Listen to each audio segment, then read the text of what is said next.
In the dusty rail yards of Waycross, Georgia, where the hum of locomotives echoed and the scent of grease clung to the wind, there was a scruffy old dog who didn't belong to anyone, except maybe, just maybe, to something higher. The men at CSX Railroad called him all sorts of names: stray, mutt, mangy, and sometimes less kind ones. But one man, quiet and kind with a worn lunchbox and years of railroad grit under his boots, called him Roscoe. That man was my father. Roscoe didn't care much for people. He kept his distance, skulking around rail cars and ducking into shadows, just close enough to be seen, but never caught, except when it came to my dad. From the moment he first saw him, that dog stayed close. He followed him between boxcars, rested near his locker, and waited faithfully by the engine whenever my father went to work. It was as if Roscoe knew something none of us did, like he'd been sent there with a purpose. On the day of my father's retirement, the foreman, gruff and half-joking, told him, "You better take that dog with you. Otherwise, I'm calling animal control." My dad just nodded, turned to Roscoe and said, "Come on, boy." And Roscoe followed him right into the truck like he'd been waiting for that invitation his whole life. It wasn't long after that things got bad. My father, newly retired and finally able to rest after years of hard work, got sick, sicker than he had ever been.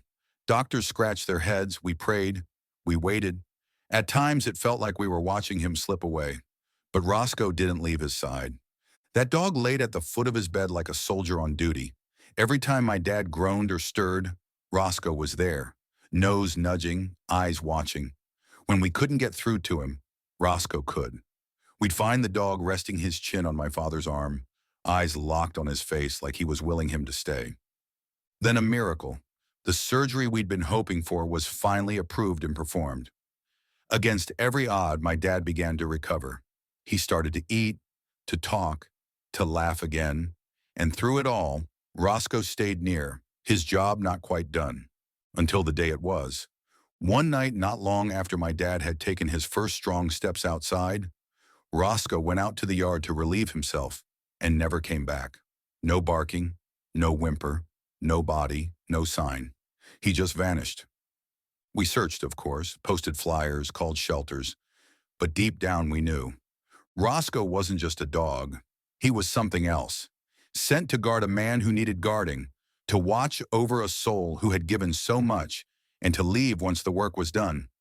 To this day, we call him Roscoe the Angel Dog, and we believe with all our hearts that heaven sometimes sends its messengers on four legs, with dirty fur and quiet eyes, right when we need them most, and sometimes they leave just as quietly when we no longer do.